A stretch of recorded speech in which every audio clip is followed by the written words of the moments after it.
relação a esse vídeo, nós encontramos aqui a clínica Angioscope, uma clínica no estado de São Paulo. Ela tem em seu quadro clínico o Dr. Euvaldo Jaqueto Júnior e a doutora Ana Carolina Hoff. Ambos estão nesse vídeo mostrando essa nova abordagem sobre a Covid-19, tratando ela então como uma doença sistêmica. Nos últimos dias, médicos italianos, espanhóis e americanos publicaram casos sobre a maneira como o coronavírus acomete diferentes partes do corpo. Coração, causando infartos, cérebro, causando AVCs e mesmo sobre os padrões de lesão encontrados nos pulmões dos doentes. E na verdade, meus amigos, a gente chega à conclusão que o coronavírus ele não é uma doença respiratória, mas sim uma doença sistêmica com uma característica mais hematológica.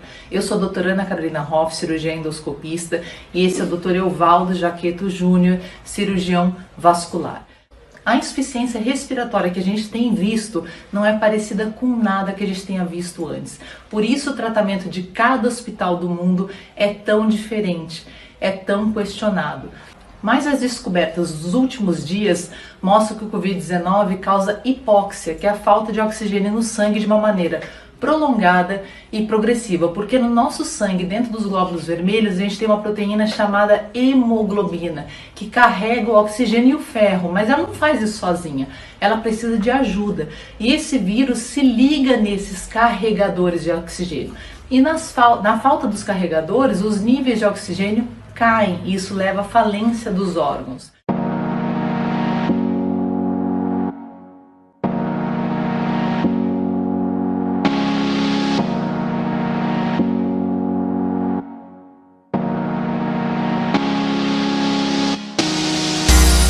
Análise da água, né, para descrever os tratamentos.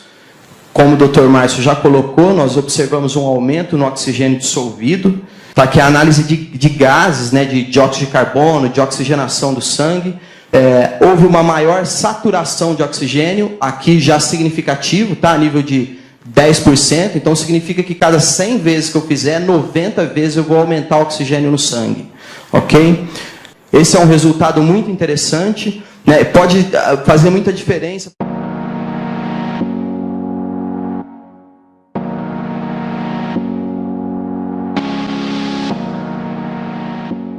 E com isso, a gente pode entender por que os pacientes retornam ao hospital depois de já curados.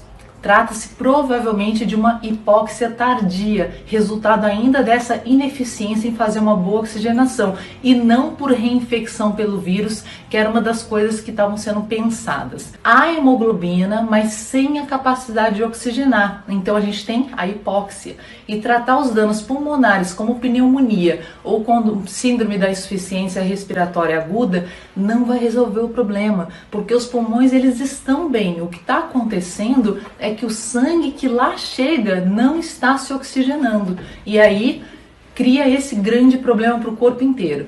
E aí está um segundo indicador que o seu corpo está perdendo a batalha.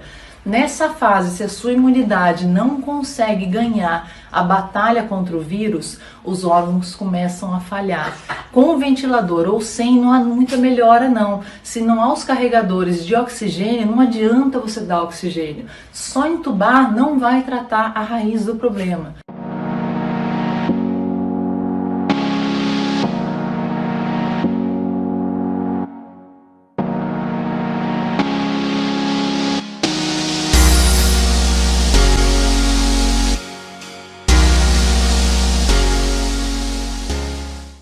Gente, comentando então sobre os grupos de risco, a gente tem que lembrar que os principais são os cardiopatas, os pneumopatas, os hipertensos, os diabéticos, idosos e os obesos.